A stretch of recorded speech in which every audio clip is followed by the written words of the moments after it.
रहा हूँ। जय शिव शिव बोल रहा हूँ, मैं बम बम बोल रहा हूँ।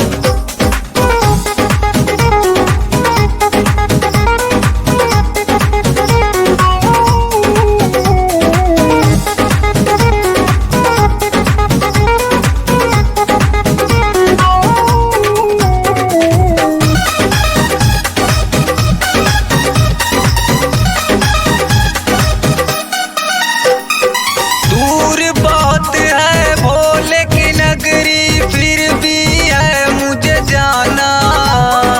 इस पावन सावन में जलवा शिव जी को है चढ़ाना, शिव जी को है चढ़ाना।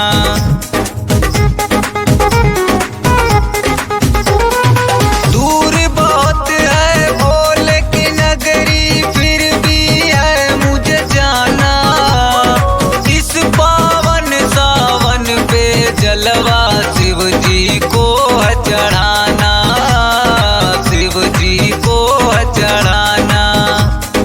रस भोले की भक्ति का मैं मन में बोल रहा हूँ। जय शिव शिव बोल रहा हूँ, शिव शंभू बोल रहा हूँ। जय शिव शिव बोल रहा हूँ, बोल बम बम बोल रहा हूँ।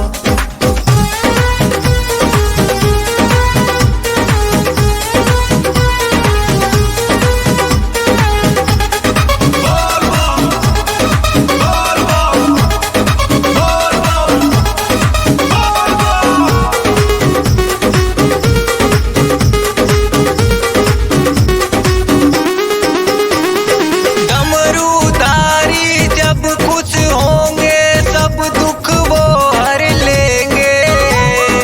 दुनिया भर की सारी खुशियाँ झोली में भर देंगे, झोली में भर देंगे।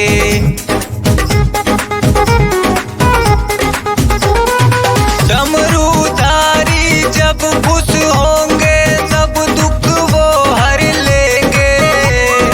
दुनिया भर की सारी खुशियाँ झोली में भर देंगे, झोली में भर देंगे।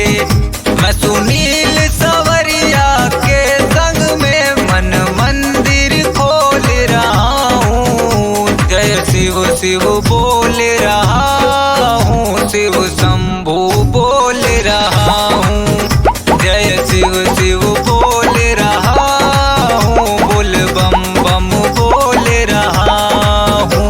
मेरे पाँव में पड़ गए छाले हैं, फिर भी मैं डोल रहा हूँ। मेरे पाँव में पड़ गए छाले हैं, फिर भी मैं डोल रहा हूँ। जय शिव शिव बोल रहा हूँ, शिव शंभू